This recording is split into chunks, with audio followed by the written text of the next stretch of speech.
My name is Brienne Ihasz, and I will be discussing the history of gender diversity in Western orchestras. It is an undeniable truth that white, cisgender, heterosexual men receive the best opportunities in life. They receive higher pay, they are more likely to be hired for desirable jobs, and there are few barriers between them and success. This extends to Western classical musical world. The past few years have truly called into question the legitimacy of the Western classical music tradition. A deep inadequacy of the Western orchestral model throughout history has been lack of inclusion, with some sections of leading musical institutions only letting non-cishet men into their ranks as recently as 2011.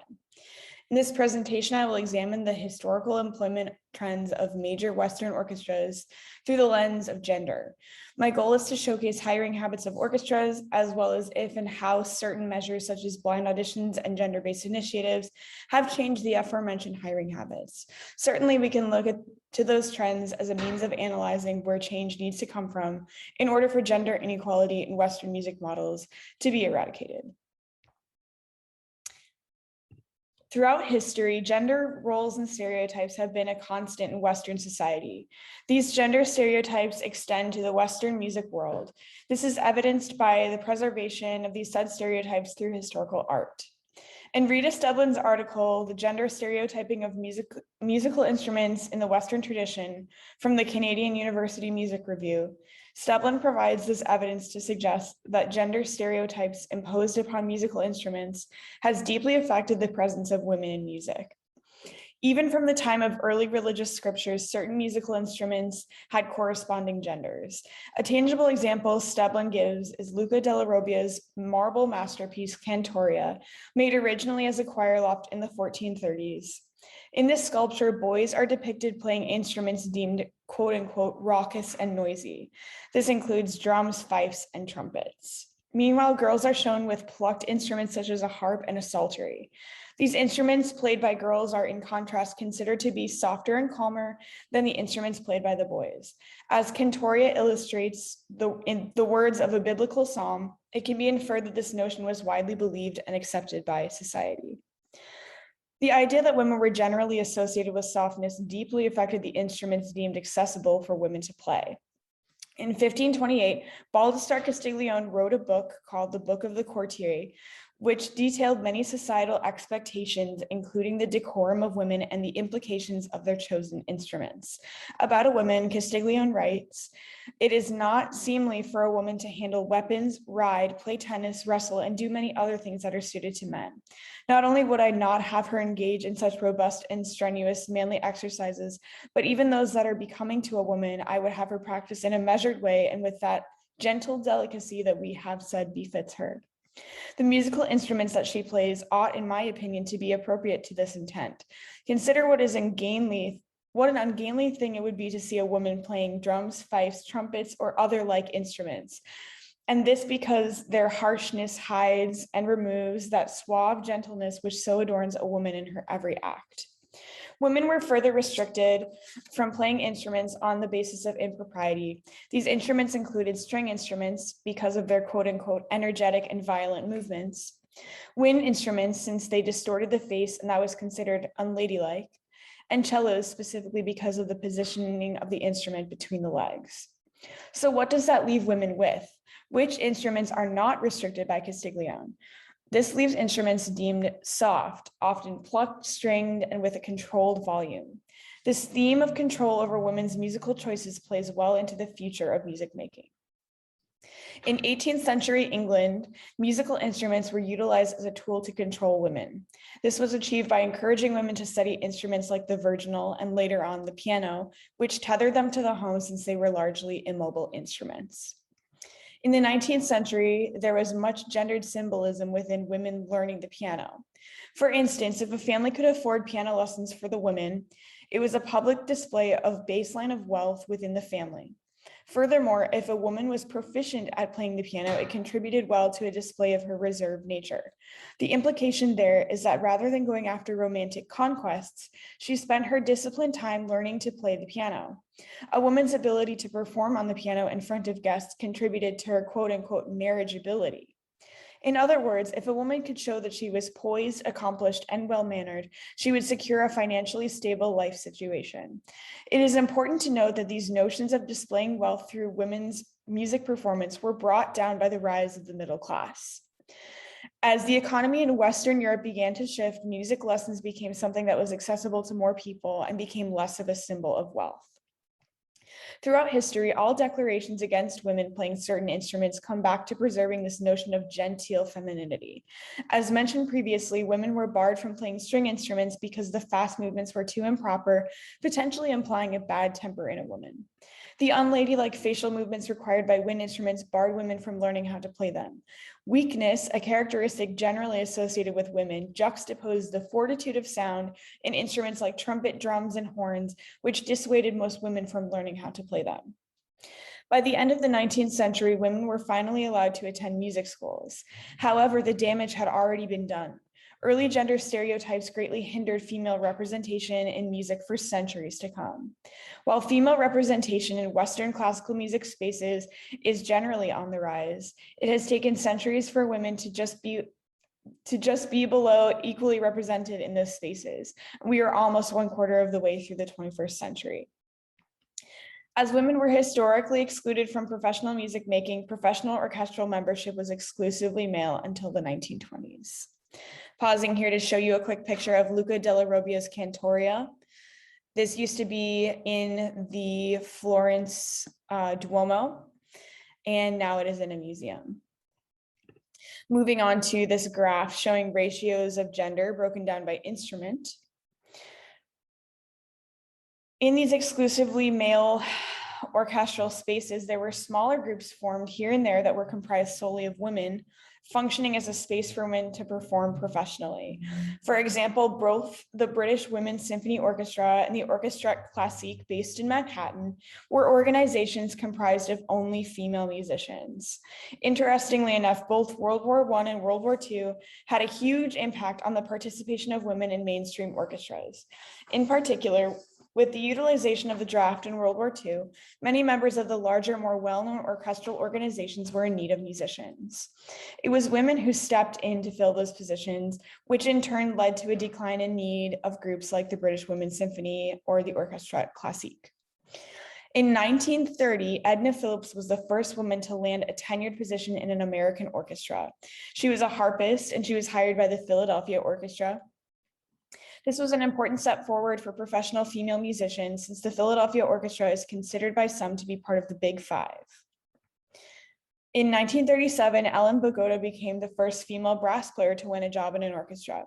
She was hired as principal horn of the Pittsburgh Orchestra. Conversely, some orchestras remain exclusively male for a painfully long time. The Berlin Philharmonic hired their first woman in a tenured position in 1983.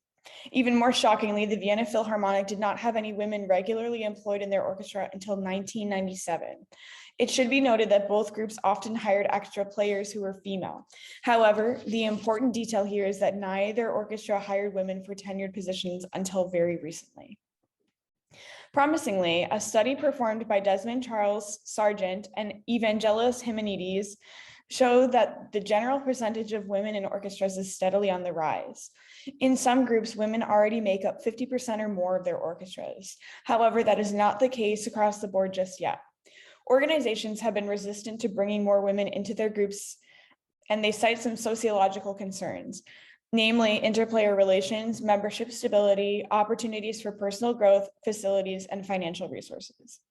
A particular challenge that arose as previously male-only groups began to hire women were the lack of women's dressing rooms and restrooms. Nevertheless, involvement of women in orchestral music was rising steadily, and orchestras had to face those inevitable challenges. According to the study by Sargent and Himenides, a further breakdown of gender according to instrument shows some interesting patterns. In the study, a graph shows that there are certain instrument types that tend to be predominantly female, meaning that these sections are made up largely by women. These sections include violins, flutes, and harps, as you can see on the graph in front of you. On the other hand, there are several sections of the orchestra that remain predominantly male. These sections include brass and percussion with an emphasis on timpani. The exception to this rule is that most women in brass sections were shown to be members of the French horn section. The study by Sargent and Himanides also breaks things down geographically. In European orchestras, there is much more male representation among musicians than in orchestras in the United Kingdom and North America. It is implied in the study that these leading prestigious musical groups have been more resistant to female membership. Conversely, regional orchestras have a much higher percentage of gender diversity. The researchers who published this study alleged that the stricter and more competitive hiring process in the higher up orchestras cyclically disadvantaged non-cishet male musicians in several ways, including a resume round. Breaking it down even further, Sargent and Himanides specifically look at the gender trends of principal positions, as well as positions like piccolo and English horn. In their findings, they state, across the 40 orchestras reviewed, 83.2% of persons occupying principal chairs were male, and 16.8% were women. Returning to the aforementioned prestigious groups in Europe, it is notable that both the Berlin Philharmonic and the Vienna Philharmonic each only had one female principal player at the time the study was released. So why the lack of gender diversity in groups as established as the Berlin Philharmonic? It's not without lack of trying. Throughout history, Western orchestras have sometimes been accused of being boys' clubs and being extremely hard to break into as a non-cishet male musician. The 1983 scandal of Herbert von Karajan, Sabine Meyer, and the musicians of the Berlin Philharmonic stand as testimony of that fact. At the time, the Berlin Philharmonic operated on a democratic system, allowing its members to vote on whether a musician could enter the orchestra or not. The conductor had veto power, and that veto power was challenged in this scenario. At the time, Sabine Meyer was a 23-year-old hotshot clarinetist, and von Karajan believed that Meyer deserved a spot in the orchestra. However, the orchestra at the time collectively did not want a 23-year-old woman joining their ranks. They unanimously voted against bringing her in, and von Karajan did not like that. As a result of this vote, he canceled tours, opera and TV filming, as well as appearances at various prestigious halls. He further restricted the orchestra by limiting their performances to 6 per year with 2 repetitions. This was the bare minimum amount of performances required by the contract von Karajan had signed with the Berlin Senate. It became a scandalous back and forth between the musicians of the orchestra, the conductor, and the Berlin Senate. Eventually, it was settled upon that Meyer would receive a 1-year probationary contract with the orchestra. However, the musicians were quite unhappy with that. This time, they used her age as a point of contempt, saying that she needed to gain maturity before joining the orchestra. Meyer was the second woman in history to be awarded a contract with the Berlin Philharmonic. The year prior, a violinist named Madeline Caruso had been let into the orchestra. In an attempt to curb some of the gender biases and hopefully avoid situations like that of the Berlin Philharmonic, orchestras began employing a process known as blind auditions. Behind a screen, completely anonymous, committees listened only for a musician's finesse in playing orchestral excerpts. Though most orchestras admittedly have no target representations of male or female players, frequent accusations of discrimination on the basis of gender have led to blind auditions. These auditions take place behind a screen, and said screen may never come down unless it's for a final round of an audition. Sometimes carpet is even put down on the walking path to the auditionee's chair to disguise footwear that could imply gender. These days, for almost any Western orchestra, the preliminary round of an audition is almost always blind. These rounds are also always pretty short, and therefore any identifiable distinction cannot be made by the committee. Blind auditions are one of the tangible steps that many musical organizations have taken to remove gender and race bias from their auditions. Events such as the aforementioned scandal in 1983 with the Berlin Philharmonic have influenced the admission of more women into orchestral positions. An example of this outcome is Rachel Childers, who became the first female brass player of the Boston Symphony Orchestra at 30 years old. This took place in 2011, a mere decade ago.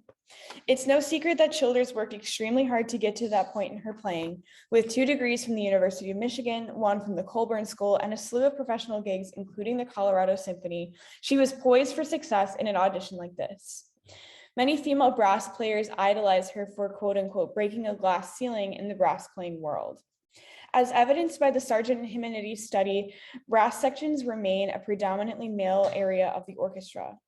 Childers went through blind multi-round audition processes and beat out other players solely based on her solid abilities as a musician. As a woman, however, one could argue that this arduous process takes up more emotional energy for women. In her interview with Childers, Wendy Taucher states, For women, gaining a seat in a major orchestra is an exacting process. Addressing the gender balance in string sections as compared to the gender balance in winds and brass sections, Childers attributes this disparity to low turnover rates. She explains that wind and brass sections have fewer seats available than string sections, leaving fewer positions open and available to audition for regularly. I will now show you a portion of this interview that Childers did with the co-host of Shattering the Ceiling podcast, where she talks about how she felt when she won the audition. Kind of in the same, about your audition and winning it, it was such a big deal, and there's so much attention to you because you were the first woman or you are the first woman in the brass section. Did you feel like any pressure because of that, or what was that experience like for you? Well, stupidly, I did not do what people advise students to do and like really research the orchestra and know what you're getting yourself into. And I had no idea that there were no women in the brass section. I didn't study in Boston, clearly, and it wasn't really like my hometown orchestra. So I had a vague conception of who was in it, but I didn't really know. So I won the job, and backstage people say congratulations, and they want to hang out. And I remember the personnel manager and the president of the orchestra at the time, they were like, oh, marketing is going to be so excited. They're like, did you know? And everyone was genuinely just so happy, I think, like relieved to be able to cross it off the list, or like finally have somebody there. I mean, they've, for a long time have had really wonderful female brass players subbing, and in the Esplanade Orchestra there's been lots of females, but never like fully in the BSO. And even just a couple years before that, like New York Phil had just had their first female musicians in the brass section. So it has taken a while. So yeah, that was really interesting experience. Also because I had never been the only woman. Like, it's always been like equally distributed. So it was an interesting experience to think about that, and also have to be nervous about starting my job, and also be expected to speak eloquently about my gender in orchestra. I was not prepared to do that. I think that everybody meant well, but in my first couple weeks, I was put in a position of talking to newspapers and radio and having to speak about it. And it was just, I think I'd be better prepared now, obviously. So that is just a little bit about Rachel Childers. Moving on to conclusions. Though the orchestral world has certainly made strides to be a more inclusive space for women, there leaves much to be desired. The Sargent and Himenides studies also states that there is a much larger percentage of women in music conservatories than there are in professional music organizations. This discrepancy needs to be addressed. While blind auditions are theoretically a great implementation to lower the amount of biases, a lot of the problem lies in the pre-audition resume round required by some orchestras. If a musician's resume isn't deemed full enough of qualifications, the committee may decide not to invite someone to a live audition. But if that musician isn't getting hired to play, how will they get an acceptable amount of experience needed in order to pass a resume round?